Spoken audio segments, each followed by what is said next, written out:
Cricket প্রেমী ছাপিয়ে খবরটা চমকে দিয়েছিল বাংলাদেশের সবাইকে। আবারও মাঠে গড়ানোর অপেক্ষায় থাকা আইপিএল থেকে ডাক এসেছে মোস্তাফিজুর রহমানের। আসরের বাকি অংশের জন্য রেকর্ড ৬ কোটি রুপিতে টাইগার পেসারকে নিয়েছে দিল্লি ক্যাপিটালস। তবে এতে কেন যেন গা জ্বলছে কিছু গোঁড়া ভারতীয়র।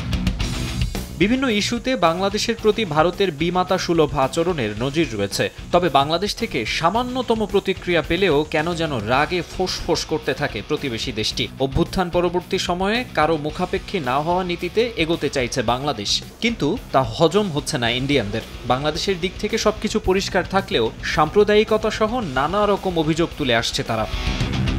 এর প্রভাব পড়ছে দুদেশের ক্রিকেটীয় সম্পর্কেও। ভারতীয় মিডিয়ায় প্রতিবেদন হয়েছে আগস্টের বাংলাদেশ সফর নাকি স্থগিতের কথা ভাবছে বিসিসিআই। যদিও বিসিবির তরফ থেকে আন্তরিকতার কমতি নেই। এখনও ৩ ওয়ানডে ও ৩ টি-20-র ওই হোম সিরিজ আয়োজনে ভারতীয় বোর্ডের সঙ্গে যোগাযোগ রাখছে বাংলাদেশ ক্রিকেট বোর্ড।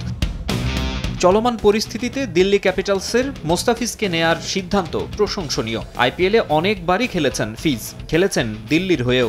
আবারও ওই মেগা ফ্র্যাঞ্চাইজি ইভেন্ট থেকে ডাক পেয়ে খুশি টাইগার পেসার। ক্রিকেট বোর্ডও বিষয়টিকে দেখছে ইতিবাচকভাবে। কিন্তু আইপিএল, দিল্লি ক্যাপিটালস কর্তৃপক্ষ, মোস্তাফিজ বা বিসিবি পেশাদার আচরণ করলেও মুষ্টিমেয় কিছু ভারতীয়র অহেতুক মন্তব্যে নোংরা হচ্ছে পরিবেশ।